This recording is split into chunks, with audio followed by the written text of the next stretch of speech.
Hi, hi-fi people. How you doing? Okay, going to do something unusual. Probably you might not expect me to do this subject matter on this channel, but we're going to look at Bang and Olufsen. Yeah, made in Denmark.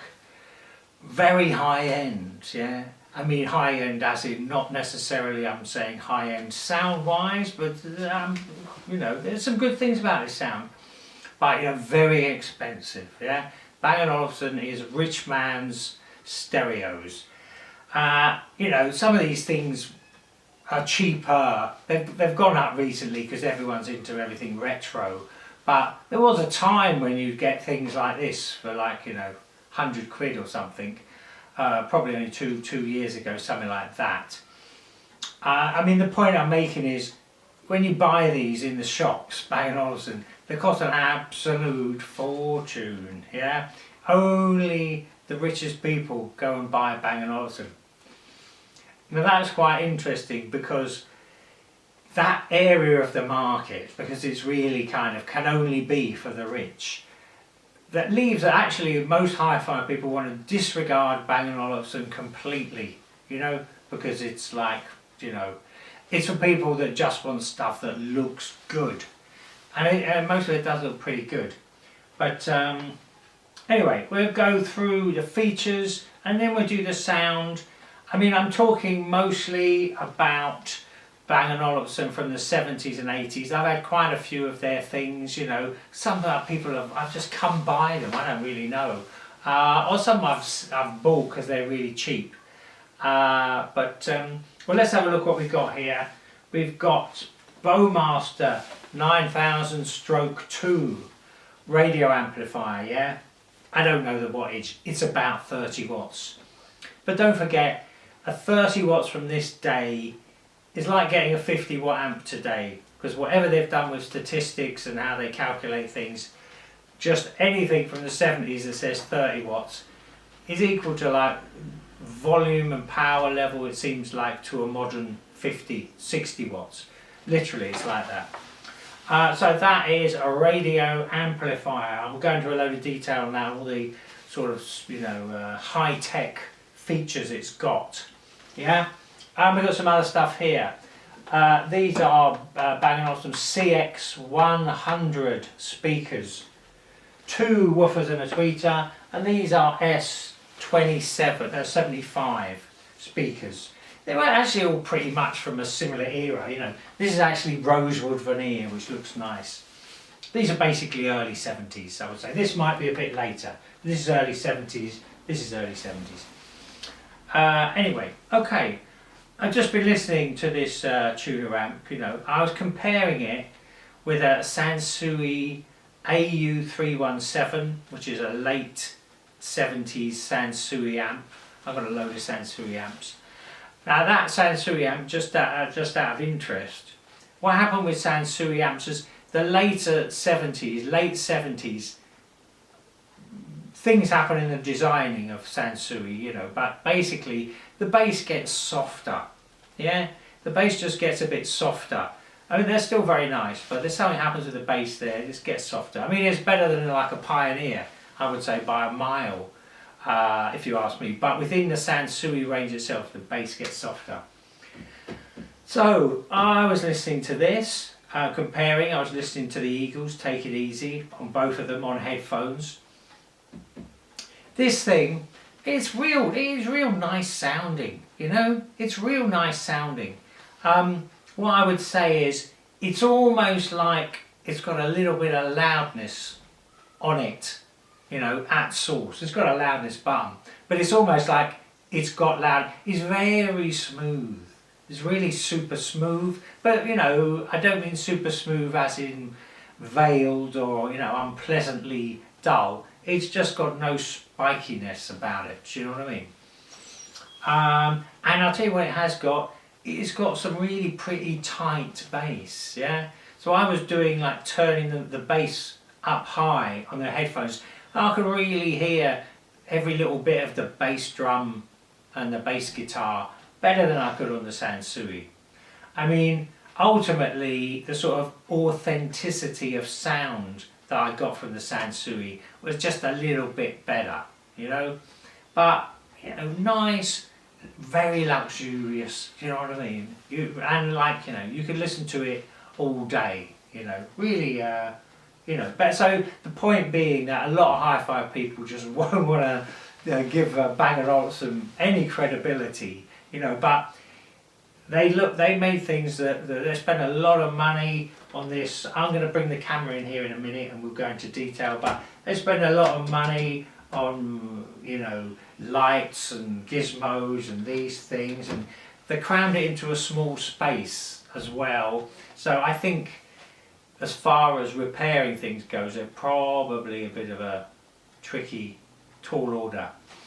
The other thing worth noting, because I've had quite a few of these things, these Bang & Olufsen, the amps, not the speakers say, because they don't have so much going on, but their amps, their tuner amps, they break a lot, yeah? They just break a lot. They got gizmos, they got lights, things go wrong.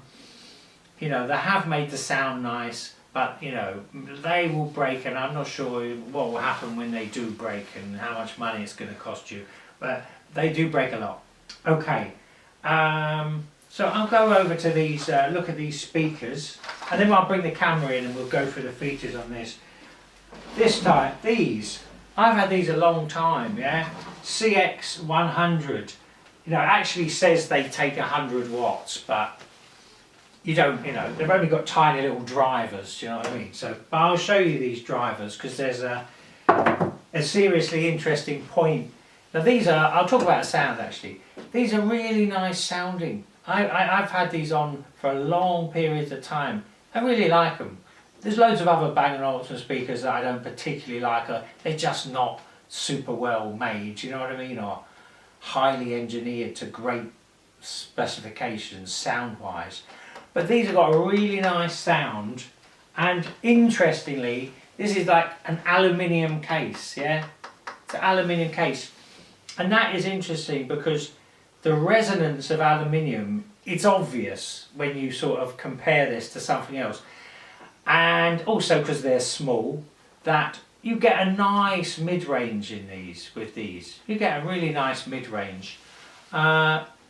You know, the treble is good, and you get a fair bit of bass, you know. We've got this 2 bass arrangement. I'm going to show you something about these speakers. If you ever want to buy any, there's a certain thing that really goes wrong with them all. And well, that's called foam rot, yeah? You might have heard of that. So I've actually refoamed these speakers. I'm going to bring this up to the camera so you get a good look. So hopefully that's got into focus. But if you ever buy these on eBay or somewhere, make sure you get to see this, yeah? Because if someone hasn't refoamed these, that foam will just be rotten. It'll just be falling apart, you know. And some people will never show you the picture. They'll just keep the covers on, and you won't realise until you get them that they need refoaming. Anyway, they're going to all need refoaming, I would say. So, you know, that refoam is that there, so you get that whole section and you glue it on. I might show you a video of how you do that one day, but if you buy these speakers, which I would say they're worth getting, you can get these kind of gone down in price recently. They were going for like 200 odd, now they seem to be more like 150. I think they're really worth it. You know, they're solid, got this funny slightly angled back. They can hang on the wall on a special bracket, but that bracket is actually stupidly expensive, like 50 quid for 2, which is a bit of a joke, to be honest with you. And inside here, let's do this if I can. Oh, I won't bother. It's a Philips tweeter, basically. So, okay. So that is a CX100. I really like those. They're, you know, nice mid-range. Good authentic mid-range, probably more bass than you would imagine, yeah? Okay. Oh, we'll have a quick talk about these. Been playing these recently too. 4-way, yeah? So a lot of cones moving a lot of air. these are, you know, if I look on eBay, people are now trying to say, they're, you know, doing buy it now, and they want 300 quid and stuff. I'm not sure if you put, if you get these, if you look for these in an auction, an actual auction on eBay, I don't think they'll go for that much. It might, I don't know, 150 quid. They're worth 150 quid. They're not the most authentic thing, yeah? If you're like into having your guitars and violins and instruments sounding bang on, yeah, you won't get it with these. But what you will get is a big spacious sound, you know, quite a big box, so you get quite a big nice bass that you can feel, you know. I don't know, it's probably in a way, if I was a teenager, I'd probably love these. I probably think they're absolutely fantastic, you know what I mean? Because they make a big sound. But you know, now I'm sort of super tuned in to the minutiae of it all. Maybe I don't, but I've been playing them. I'm enjoying them, definitely. The bass, you know, you get a nice bit of bass, nice spacious mid-range, you know, with a dedicated mid-range driver. You can't beat that, you know, that's a great thing. But it's just all it's just a tiny bit inaccurate, you know, but, you know, still, you know, not unquality, you know, it's still, you know, the drivers themselves aren't cheap drivers, you know, they just haven't done the crossover that great. Probably a bigger box would actually be even better, you know, but, okay, that's that. S75. So what I'm going to do now, I'm going to bring the camera in here and just show you some of the super, you know, it's like a science fiction thing, this Bang and Olufsen is like. And to be honest, this is almost one of the problems with it, because, you know, these things will break in time, but this one is working. Okay, hang on. So, let's have a look here. So, hang on a second. Okay, so here we have a volume. In fact, is it on? I'll turn it on here. Tape. So you see that. And if I do this volume, you will see the light move to the bottom. To be honest, that up and down volume knob is a bit of a... It's not really much fun. You kind of wish you'd had just a knob, because it's sort of like you have to wait, and is that it? Oh no, down again. Oh no, down, you know. So it's a bit mad like that. But, you know, it looks good. Here we go. T for tape, P for phono, preset stations. You're probably thinking, where's all the buttons and blah blah blah. The buttons are in here. So say for instance, if we look at the balance here, and if you look at the red display, you know, wowee folks, you know, mission control feels great. I'm being sarcastic, you know. Same thing, bass and treble, la la la la la, you know. FM presets, that radio seems good to me. My experience with Bang & Olufsen is the radios are always good. Got a tuning thing here, all flat, la la la la la. Headphone, there's a headphone socket under here, and the inputs for your, you know, CD player, which you would put into tape, you know. It's phono, if you know what a phono is, the big round one with the 5-pin, sorry, not phono, DIN, it's DIN, 5-pin DIN. And also the speaker plugs are DIN plugs, if you know what those are like. It's a flat one, and a pointy one. But they're special plugs, but there's no big deal. You can get these plugs very easily.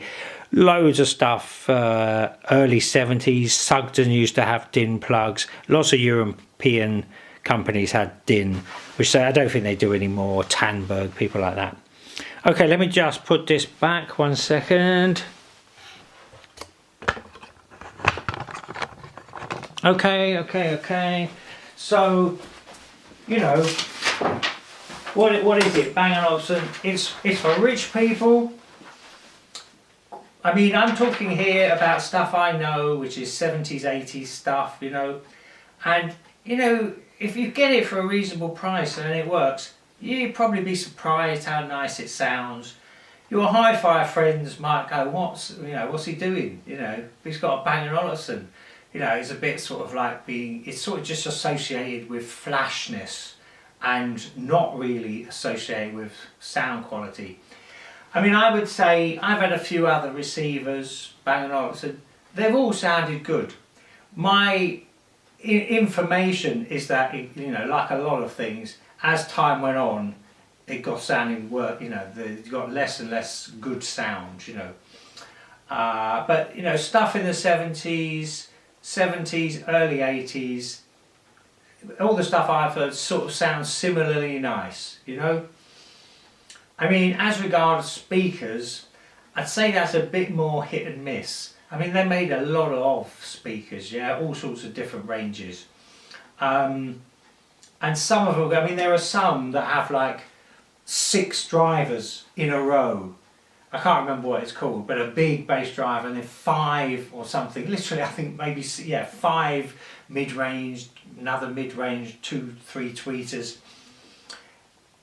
Those type of things are hard to engineer and make really good without spending a lot of time and money.